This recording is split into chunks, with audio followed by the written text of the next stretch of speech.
Bonjour, c'est Steve, j'espère que vous avez la forme. Je refais une vidéo en extérieur en espérant qu'il n'y aura pas trop de vent aujourd'hui, mais ça devrait aller parce que j'ai préparé mon itinéraire. Il y a un petit bois juste là, on devrait être un petit peu coupé du vent. Alors voilà, là je suis au milieu des champs de maïs et je profite de ma petite balade matinale pour faire la vidéo du dimanche et on reste sur la thématique du changement. Et j'ai envie d'aborder juste un point précis dans le processus de changement. Lorsque vous voulez changer quelque chose dans votre quotidien, vous pouvez observer un phénomène qui est assez spécial et qui peut vous amener malheureusement à revenir en arrière dans vos anciens travers. Dès lors que vous essayez d'opérer un processus de transformation dans votre quotidien, quelle que soit la chose que vous souhaitez transformer dans votre vie, il y a toujours un phénomène inconfortable. Vous voyez un ressenti malaisant. Parce que lorsqu'on change d'un état pour atteindre un autre, eh bien, il y a toujours une phase de transition. Et cette phase de transition, elle est là pour que tous les éléments en vous reprennent une nouvelle place. Et ça demande de lâcher le mental.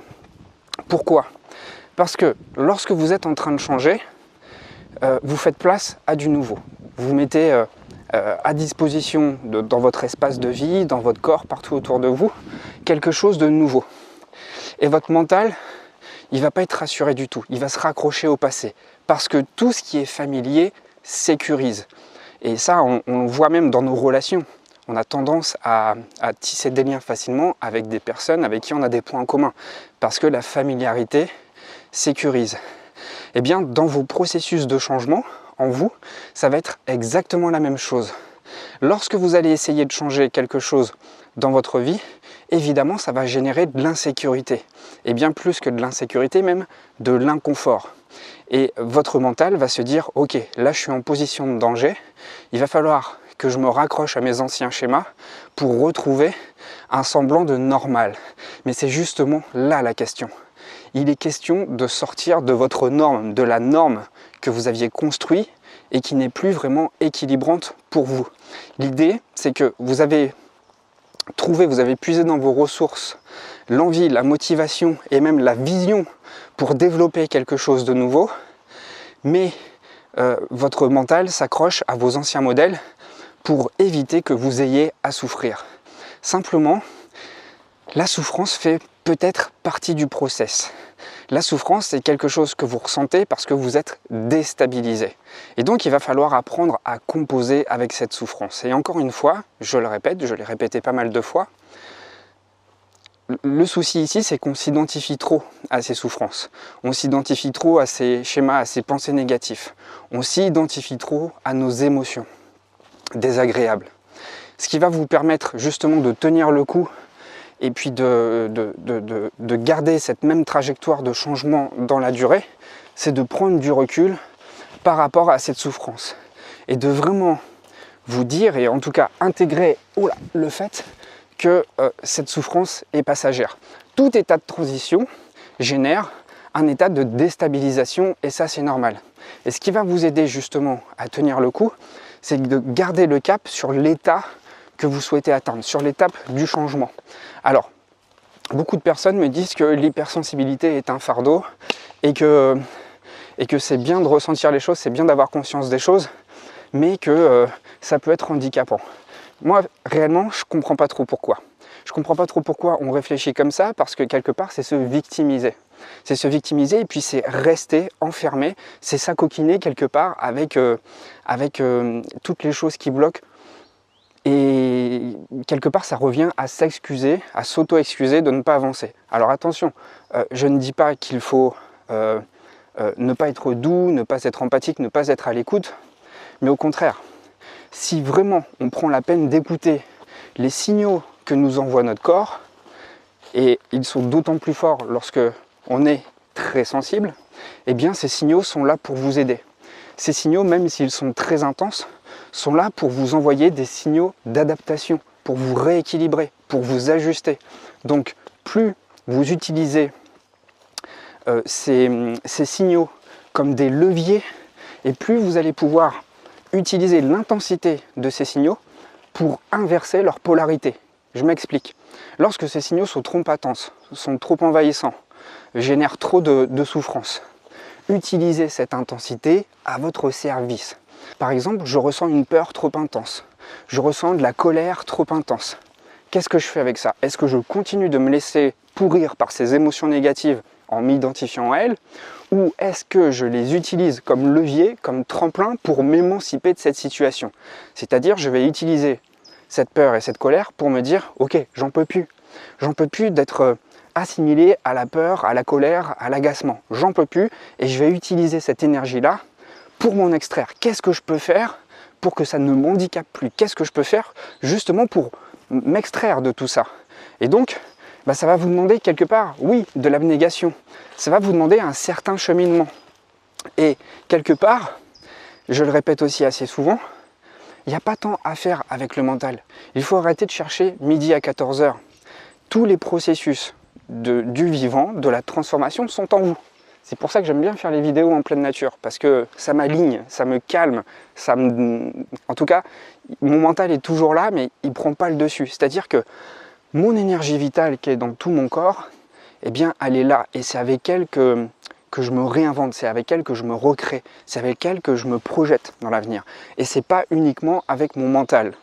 Et quand vous allez arriver vraiment, mais vraiment, à ne plus fonctionner qu'avec votre mental, à ne plus vous identifier avec tout ce que votre mental génère, vous allez davantage faire confiance à votre intelligence intuitive, et puis ça va vous aider surtout, c'est là où je veux en venir, à prendre du recul par rapport à tout ça, à ne plus se dire, à ne plus être dans la réaction en permanence, mais plutôt utiliser tous ces éléments, tous ces signaux qui sont en vous pour vous transformer.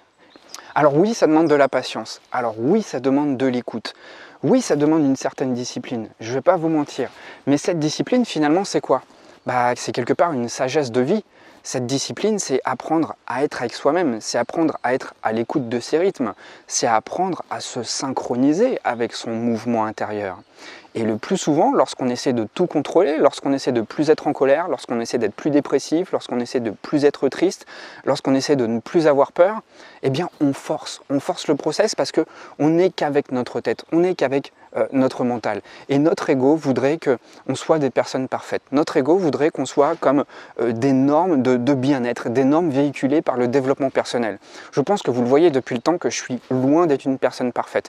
Vous me voyez, ça aussi tout le temps. Il y a des moments ça va, il y a des moments ça va moins bien. Mais en tout cas, je fais toujours en sorte de garder un cap et d'être au plus proche de mes rythmes et de m'adapter en permanence. C'est ça le secret du bien-être, c'est l'adaptation. Et tant qu'on se compare à des idéaux de bien-être, à des idéaux de réussite, etc., on se compare à une norme qui ne nous appartient pas forcément.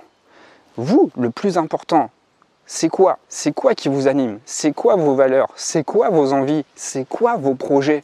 Et puis c'est quoi qui est important pour vous à l'intérieur de vous? Qu'est-ce qui va faire en sorte que vous allez pouvoir retrouver de la sérénité en vous? Ce qui marche pour un tel ne marche pas forcément pour un tel. Il y a des personnes comme moi qui ont besoin de voyager. Il y a d'autres personnes qui ont besoin de se retrouver au calme, sans qu'il y ait trop de bruit, trop de mouvement, trop de personnes autour d'elles. Et j'ai des phases comme ça aussi. Et puis il y a d'autres phases où si je reste trop dans l'inertie, ça va pas, je deviens dingue et tout tourbine dans ma tête. J'ai besoin de bouger pour, par contraste, me retrouver dans des environnements beaucoup plus inspirants. Donc, le plus important, c'est de ne pas vous comparer aux autres, c'est de ne pas vous comparer à moi, mais de vous écouter vous.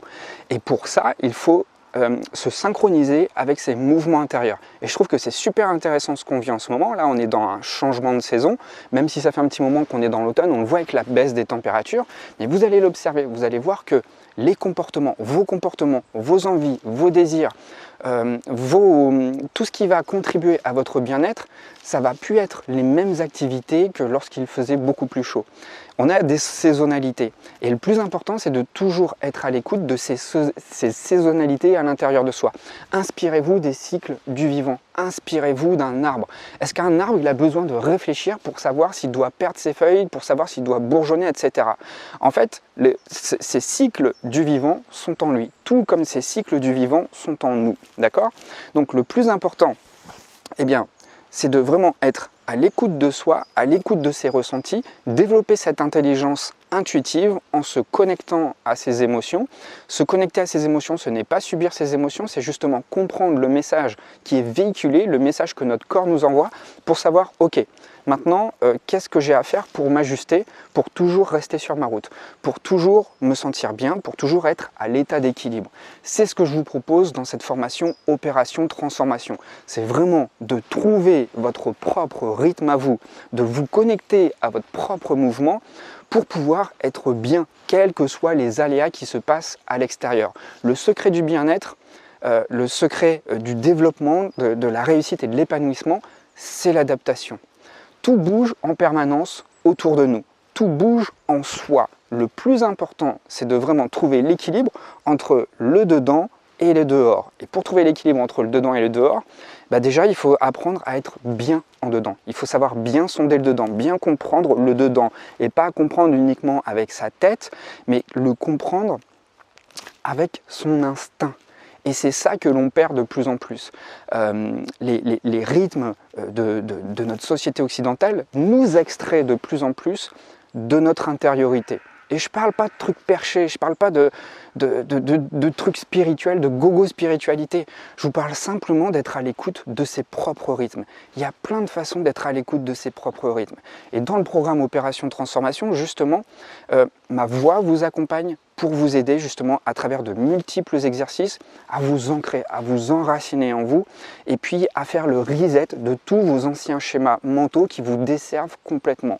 L'idée ici, c'est de prendre conscience que il y a des choses que vous entretenez, des idées ou des chimères ou peut-être des fantasmes qui ne sont plus forcément alignés avec ce qui est juste, ce qui est sain pour vous. Alors oui, ça demande de la remise en question, je ne vais pas vous mentir, mais ça demande surtout d'avoir une posture de retrait et d'être honnête envers soi.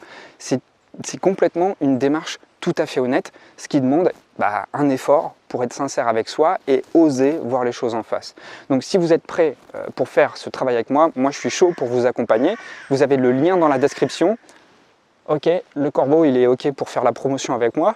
Il me dit là c'est un petit peu trop, il faut que tu te dépêches. Le lien est dans la description. La formation est encore en lancement jusqu'à ce soir. Donc jusqu'à ce soir, vous avez ce programme à moins 50% et vous l'avez à vie. Il y a même une garantie satisfait ou remboursé. Si l'un des modules ne vous convient pas, vous me le dites et je vous rembourse sans vous demander de justification. La seule condition, c'est que vous ne consultiez qu'un seul module, n'importe lequel. Voilà, je voulais être clair par rapport à ça. Bon, alors je pense qu'aujourd'hui le vent ne nous aura pas trop handicapé, je suis plutôt content et je suis même plutôt content d'avoir fait cette vidéo. Vous voyez, moi c'est ça qui m'anime. C'est dès lors que je parle devant ma caméra, je suis obligé en fait de sonder l'intérieur, de savoir ce qu'il y a à l'intérieur pour pouvoir l'exprimer à l'extérieur. Et ça m'aligne en plus parce que je me mets dans un mouvement, je me connecte à mon propre mouvement. Donc l'idée ici c'est que vous puissiez trouver votre formule pour vous sentir bien, vous sentir aligné et vous réaliser de jour en jour progressivement de cette manière. Je vous remercie beaucoup, je vous dis à très vite, les commentaires sont toujours bienvenus dans les vidéos et je vous dis à tout de suite pour les plus motivés dans ce nouveau programme. Passez une bonne journée.